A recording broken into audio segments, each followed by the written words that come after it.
It was like the Alistair on 4 to just give over the freest Silas pick ever. And now like top lane matchup, really unfun for the Zahen, right? On to Andal, and it's like, you know, your whole team's around you. You're not going to die. There's not even a fight going on. No one is near you. Oh dear. Andal chose the wrong time to go to ward.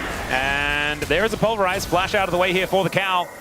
That is a big cooldown though. Flash hook to come through as Namgung's going to help lock this one down, and Teddy picks up first blood. Namgung might be in trouble, but let's see what Gio can actually do. Willa coming on over, but not able to offer too much back. The decoy buys a little bit of space, but otherwise not too much going to happen. As Hook going to hit a minion. That minion was very annoying. There's 3 versus 3 here in this bottom lane, but there is an Ahri rotating down. Teleport in from the Silas, as there's the playback. Andal decides that he wants to go for this one as they look to take down Gideon. He's going to be the first one to hit the deck as Roma has an ultimate and is looking to just do battle with this Zeri, holding him at arm's length though, and he's ran out of gap close. He has to flash to get on top and will be able to take down the Zeri, but has to sacrifice himself in order to do so, and Andal just walks his way out. These hooves were made for walking, and he'll escape as Willa finds the Q at the quintessential moment, and DRX are back on the board. Reset potential on a Zeri Ahri. If you find that early momentum in the fights. But Pulv onto Namgung as Gideon's making his way in once again. We've seen this one before as the pillar goes down, but Warrior Trickster going to be there for Willa. Andal rotating over, finds the flash, pulverize, separates Gideon one more time as Yukal fighting alongside Roma. He's dashing after him as Andal's going down incredibly low, and he will be taken out. It's Roma that gets another kill, and more kills on the Silas. Oh, that's dangerous times here for DRX. Oh dear, okay, still looking for more. Hook gonna connect onto Yukal. Namgung having a phenomenal performance here in this skirmish. That's gonna be casting, sharing some of it as Teddy taking down plates and Gio. Oh dear, he does not want to be there, and he's just dead. And that's a cleanup. That's Bro finding a big win on the back of that. Rich gets some alone time in the top lane, but... And then the thing is, they actually hang around. You get this great hook coming in from Namgung, and then they're using this defensive cycle to try and disengage. The fact that this was a fight that was being started... And he was like, he was making a lot of these calls as well. And Casting just having a great time. Yeah. Oh dear, is this just tower down? There's nothing they can do about it. Trundle eats through turrets. Yeah. And demonstrates it right here alongside Teddy, as the Bros just launch that gold advantage ever further. This is looking like the Bros having a match point. Not happening, as the Bros, even in this game, looking absolutely phenomenal. Charm going to connect there onto this Thresh, so now I'm going looking a little worse for wear, but so is Andal, and he's played back into the turret, and oh man, even throwing out the Teemo emote? Namgung's feeling himself today. All right, let's see whether Gio can find an angle. He's just going to skate his way into the lane. That's his move. And DRX just look lost. The hook is going to go wide this time around as Yukal does have the Spirit Rush, and there is going to be Gio finding himself a kill. But now Teddy throws out the Moonlight Vigil. They're all standing still as Roma does get the flash out of Gio, but that is the Wukong picking up a kill immediately. He's dead though, as Yukal maybe just, yeah, could have used that Spirit Rush a little bit earlier, but Roma had the dash. You know, there's not a bad ult. There's not a bad ult. Yeah, he can steal any of them, and it's great. It's so rare you get a Silas game like this, that you have like the absolute S-tier ultimates, and then you also have like really good, they may not be like the S-tier ones, but they're still completely great in the right scenario.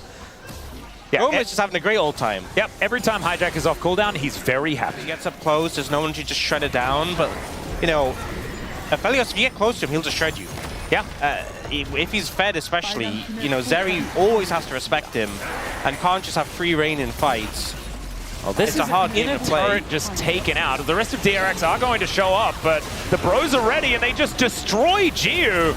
Now Teddy just throwing out damage from such a long way. The Herald is going to be utilized. They take down the Wukong. Some grim deliverance here, but it's looking real grim from Rich, unfortunately. Can't do anything about it. Andal is turned into a stake off on the sidelines, and DRX really need to reassess what they're doing here in this series, because they've fallen apart after a phenomenal Game 1. I mean, it is just not looking good. I mean, especially Andal had just such a good Game 1. on this Bard. And with how that one played out, I was honestly thinking, was 3-1 already done? Yeah, we're all about overreactions. There's obviously still a chance to bounce back, but right now, this game just looks completely done. Roma in trouble here, though. He might be done as well. Yeah, Roma is very, very much done. He's dead. That is going to be the auto to take him down. Meanwhile, there is another fight happening. Gold, you know, everyone's, you know, Yukao's doing pretty good. If we just ignore the fact that Teddy exists, everyone feels in a similar sphere. Yeah, and then Teddy's gold lead is to the tune of about half of Jiu's total gold. Well, Rich realizes that he's not allowed to be here towards his bottom side. Gideon just rotating over. Will taking a little bit of damage here from the Zahen, but going to be finding too much more. Nungung's rotating over. Oh, no. Okay, let's see whether this fight is actually going to work out. As there's some Grim Deliverance to come down. Pulverize onto 2 is decent. As Rich has stacked up the passive, so he's not going to be going down just yet. Actually finds a great angle as Gideon will be falling down. Roma has a Spirit Rush, but it's not exactly the greatest of the ultimates he has available as Jiu dashes in, finds the ulti. Nungung going to be taking down Teddy, trying to go beast mode as Jiu somehow manages to survive. And there's the Pulverize. Teddy getting it taken down, and mission successful. Hexgate retreat, and DRX win a fight. Reset value, but they're losing the dragon. They are losing the dragons. This is going to be soul point over to the bros. That's why I said two-step plan. DRX not actually opting into anything. We do have all the ultimates up and available once again. As Roma has the unbreakable will. Does get pulled back. Dagon sleeping once again. Oh, never mind. As all right, Willa. They know that you're there because you just sailed overhead.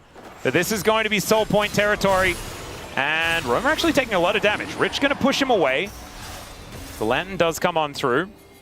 The bros opting to play slow and steady. As Willa, not so much. He's going to get caught out of position. There's a Cyclone. He goes between the worlds. Hook comes down there from Nungung, who brings himself in via the dragon. Rich is still playing this really well, but over the wall they go once again. And DRX still without a fight that they've actually committed to just yet. Jiu over to the side. Tagged there momentarily, and there is the Gravitum. Cleanse going to have to be used to get out of the way of that one. As Rich pulls back casting, and he's down so incredibly low. Doesn't really have the passive stacked up. That's going to be the steal from Willer, and down goes Teddy. Jiu is still in the fight, who's taken down so incredibly low. He can't get over the wall, as now Romer is just popping off in the back line. He'll find a triple, and it's probably a quadra. There is the power of solo queue, ladies and gentlemen. Quadra kill for the Silas. Able to clean it up. Just beautifully done. And the fact that he goes in and then uses the stasis so perfectly to just make it a mess here for DRX. Yeah, he was there for the cleanup. Their focus was Teddy, which I can't fault them for their focus, but you know, there's 2 of the threats on the team. Casting just putting the damage on the I think you just go for the Rabadons and then you go for the Void Staff. Yeah, that's what he did. He's already got those. As all right. Roma is now dashing around this fight. Andal moving on forward. Yukal is in a lot of trouble here as Gideon throws down the kettle once again. Over it he goes, but still down goes Yukal, and now Andal should be very, very dead. Some double teleports coming on forward here as Casting able to bounce out of the way of Rich, then goes between the worlds. I don't know whether Rich is going to be surviving this one. It's Roma. It's just a one-man demolition machine on this Silas. He's so strong. He's so strong. And yeah, you said Yukal. I thought you were talking about Roma because he has the VOD in his inventory. Ah, no. Yeah, I got mixed up. That's okay. The Baron is dead. The bros will be able to lock that one down. And I just have, like, we were clutching at straws originally this game. Definitely one of them, and Roma definitely had fun there. Oh, good hook to connect onto Andal. But it's just going to be the turret falling down. The bros just need to protect Teddy, and he will destroy all of the structures. And also, Roma's a level 16 Alistar ult, which Alistar never gets to see, but he's so tanky now when he pops it. Oh, this is absolutely absurd. He's level 17 himself. He's going to look for a little bit of a reset here, make his way back, has the teleport.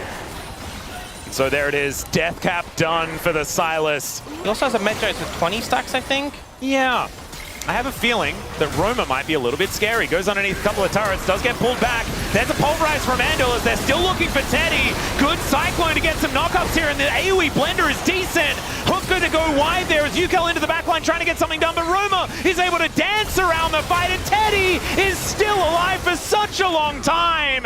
Andal the last one to fall down as Rich is in the passive.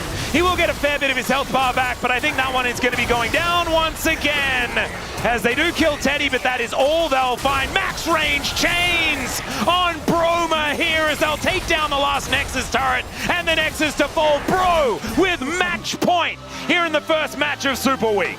These were some of the best highlights from today's matchup. Which moment was your favorite? Let me know in the comment section below. This is OP, and I'll see you tomorrow. Take care.